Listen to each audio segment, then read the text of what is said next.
Hello everyone, I hope आप लोग सब ठीक होंगे। आज हम लोग डिस्कस करने जा रहे हैं the Spectator club by Richard Steele.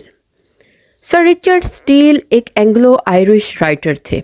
इन्होंने अपने दोस्त जोसेफ एडिसन के साथ मिलकर फेमस मैगजीन द स्पेक्टेटर को इंट्रोड्यूस करवाया था।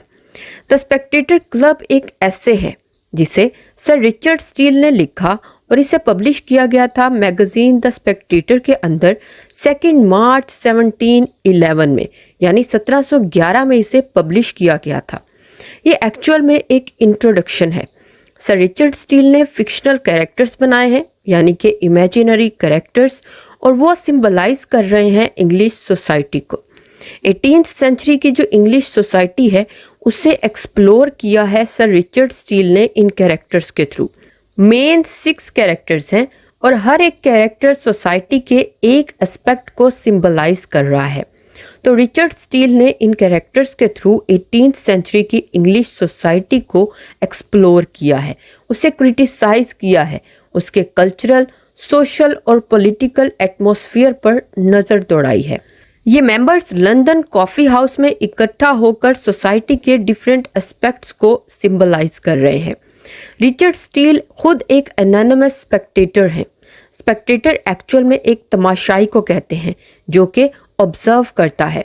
तो रिचर्ड स्टील एक स्पेक्टेटर हैं जो कि बैठकर इन 6 मेंबर्स को ऑब्जर्व कर रहे हैं और इंग्लिश सोसाइटी को एक्सप्लोर कर रहे हैं।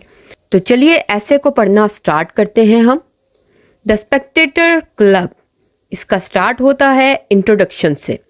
सर रिचर्ड स्टील एक्सप्लेनेशन देते हैं कि किस तरह से इस एसे के अंदर डिफरेंट इंडिविजुअल्स हैं और वो डिफरेंट वॉक्स ऑफ लाइफ को सिंबलाइज कर रहे हैं। हर इंडिविजुअल के अंदर डिफरेंट क्वालिटीज़ हैं और उसके अपने व्यू पॉइंट्स हैं। हर कैरेक्टर ने स्टील को अलाउ किया है कि किस तरह से वो सोसाइटल इश्यूज़ को एक्सप्लोर कर सकता है उन पर्सनैलिटीज़ के थ्रू। यानी कि 6 कैरेक्टर्स हैं, 6 पर्सनालिटीज़ हैं और 6 वॉक्स ऑफ लाइफ हैं जिनके through Richard Steele different societal issues को एक्सप्लोर करते हैं। तो इंट्रोडक्शन के बाद हर एक मेंबर को एक्सप्लेन करते हैं।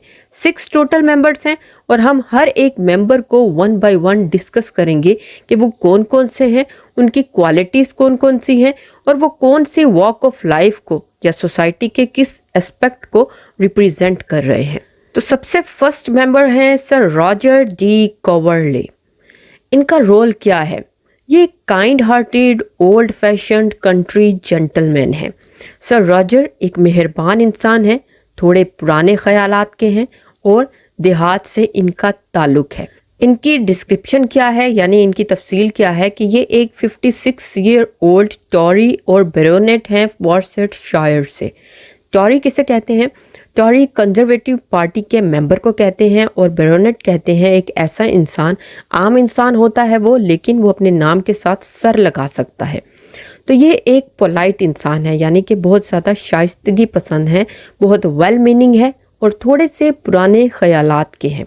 ओल्ड फैशन है और इनके पॉलिटिकल व्यूज़ भी ओल्ड फैशन है, लेकिन बाकी मेंबर्स इनकी बहुत ज़्यादा इज्जत करते हैं क्योंकि ये नेक हैं, जनरस हैं और वाइज हैं। तो इस तरह से ये इनकी डिस्क्रिप्शन है, इनकी तफसील है कि सर रॉजर 56 ईयर ओल्ड हैं लेकिन बहुत ज़्यादा नेक इंसान है, वॉर्सेटशायर से इनका ताल्लुक है। इनकी सिग्निफिकेंस क्या है कि ये ट्रेडिशनल इंग्लिश स्क्वायर को रिप्रेजेंट कर रहे हैं। स्क्वायर किसे कहते हैं? देहात के अंदर जो सबसे अमीर इंसान होता है इसे स्क्वायर कहते हैं। ये नेक इंसान हैं, ज़मींदार हैं और देहात से इनका ताल्लुक है, पुराने ख्यालात के हैं लेकिन मज़ाहिया है। इनका अंदाज बाकी सबसे बहुत हट के है, निराला अंदाज है, लेकिन कंजर्वेटिव है, ये पुराने ख्यालात के हैं। और जो मॉडर्न मेंबर्स हैं, जो क्लब के अंदर बाकी मॉडर्न मेंबर्स हैं, ये उनसे थोड़ा हट कर हैं। तो ये है सर रॉजर जो कि इस एसे के अंदर सबसे ज़्यादा पॉपुलर मेंबर हैं, ये बहुत ज़्यादा जाने जाते हैं। नंबर 2 पर हैं कैप्टन सेंट्री जो कि एक बहादुर और मॉडेस्ट मिलिट्री ऑफिसर हैं। ये एक रिटायर्ड कैप्टन हैं जिन्होंने आर्मी को सर्व किया, लेकिन ये एक एक्सीलेंट सोल्जर होने के बावजूद भी अपनी पहचान नहीं बना पाए क्योंकि इनके अंदर सेल्फ प्रमोशन स्किल्स नहीं थी। सर कैप्टन सेंट्री एक्चुअल में सोसाइटी को, इंग्लिश सोसाइटी को क्रिटिसाइज करते हैं। वो खुद एक ऑनर्ड, डिसिप्लिन्ड और मॉडेस्ट इंसान थे, लेकिन कभी भी उन्हें पहचान नहीं मिल पाई, क्योंकि सोसाइटी में उन लोगों को पहचान कभी नहीं मिलती जो वेल डिजर्विंग होते हैं। बाकी सब लोग जो डिजर्विंग नहीं भी होते वो प्रमोशन भी ले जाते हैं, उनको पहचान भी मिल जाती है, लेकिन वेल डिजर्विंग लोगों को पहचान नहीं मिल पाती। तो वो इंग्लिश सोसाइटी के इस एस्पेक्ट को क्रिटिसाइज कर रहे हैं कैप्टन सेंट्री। नंबर 3 पर है sir Andrew Freeport. Sir Andrew actual में एक वेल्दी और हार्ड वर्किंग मर्चेंट है। ये कारोबारी इंसान है। ये एक विग है। विग कहते हैं कॉन्स्टिट्यूशनल पार्टी के मेंबर को, और ये स्ट्रॉन्ग एडवोकेट है ट्रेडिंग और कॉमर्स के। इनका मानना है कि अगर इंग्लिश सोसाइटी को पावरफुल बनना है और सक्सेसफुल बनना है तो ट्रेडिंग और कॉमर्स को आगे लेकर आना चाहिए, क्योंकि बिजनेस और जो इकोनॉमिक प्रॉस्पेरिटी है ये इंग्लिश सोसाइटी की बैकबोन है। इसी के थ्रू जो सोसाइटी है ये पावरफुल बन सकती है और सक्सेसफुल बन सकती है। उसके अलावा ये बहुत ज़्यादा प्रैक्टिकल इंसान है और इनका मानना है कि गवर्नमेंट में उन लोगों को आगे आना चाहिए जो मेरिट पर होते हैं, यानी कि सिलेक्शन जो है वो मेरिट पर होनी चाहिए। इनकी सिग्निफिकेंस क्या है कि ये एक राइजिंग मिडिल क्लास को और ग्रोइंग इम्पोर्टेंस ऑफ कॉमर्स को, इंग्लैंड में, बरतानिया में ये middle class, rising middle class को रिप्रेजेंट कर रहे हैं। ये सर रॉजर से ऑपोजिट हैं, क्योंकि सर रॉजर एक ज़मींदार इंसान हैं, देहात से हैं। तो ज़मींदारों का या देहाती लोगों का डिक्लाइन शुरू हो जाता है जब ट्रेडिंग और कॉमर्स बरतानिया में आगे बढ़ने लगती है, इंडस्ट्रीज़ आने लगती हैं, तो इन चीज़ों का डिक्लाइन शुरू हो जाता है। तो ये सर रॉजर से ऑपोजिट हैं। ये एक वेल्दी मर्चेंट हैं और राइजिंग मिडिल क्लास को रिप्रेजेंट कर रहे हैं। नेक्स्ट हमारे पास हैं विल हनीकॉम, जो कि एक फैशनेबल और बहुत ज़्यादा मज़ाहिया शहरी इंसान है। वो थोड़े से बूढ़े ज़रूर हैं, लेकिन चार्मिंग पर्सनैलिटी है उनकी।